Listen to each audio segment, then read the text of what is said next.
Well, originally we had a meeting with Karim Bashir and from Catch Sports and Global Game Sports, and BT were really enthusiastic about this because of their involvement with the Olympic sponsorship.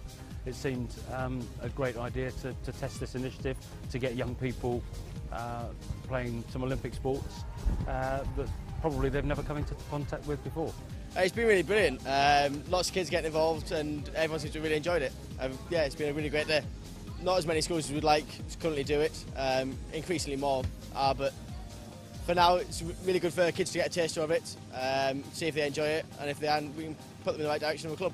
With the legacy of London Olympics, what we want to try and do then is get them into a club and make sure they're in an environment where they can carry on, and we're trying to create opportunities where they can do fencing at different levels. So it might well be once a week, it might well be they want to be on the Olympic podium in 2016 or 2020. Everything here is completely scalable. We've got individual units which can be used inside an office building or in a shopping mall, for instance. But similarly, we could fill a whole stadium with sports, so we can cover the whole gamut of sports activities. Let's take Wembley Stadium, we can fill it with Olympic sports, Paralympic sports, and invite the public in. It's a completely scalable system. 2012, we see this being a building process. Events such as the Fidelity Blenheim horse trials is a great example. But then there's public events, not necessarily sport related, but just where you've got a lot of public shows, where people need to interact. Brands want to get their name in front of people, let them know they're involved in the Olympics, but also let them know that they're not just in it for the cynical reasons, they're there to help, get the kids involved in sport.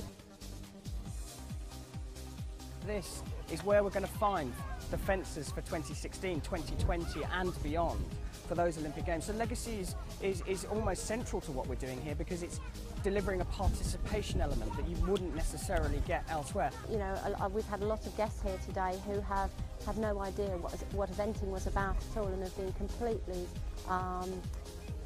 incentivised and are so keen to have a go now, and that's exactly what you're doing with your area, encouraging people to have a go at a sport they may never have tried. And in all sports, that's something we want to do, is to encourage people to just try something and before you make any decisions about it. My hero in when I was a kid was Seb Coe, and if I'd ever met him and he'd said to me, come and do sport, goodness knows what would have happened because he was just a god. I'm not putting myself on the same level, but if I can inspire any kid today to want to take up any of these sports, then I think I've done my job. The other thing about it, and you mentioned the sponsors here are absolutely critical to the delivery of this. It can't be done without the sponsors, it can't be done without funding. But the funding is going to the small people of this world that are going to be taking on the sport in the future. This is a time to find your future stars.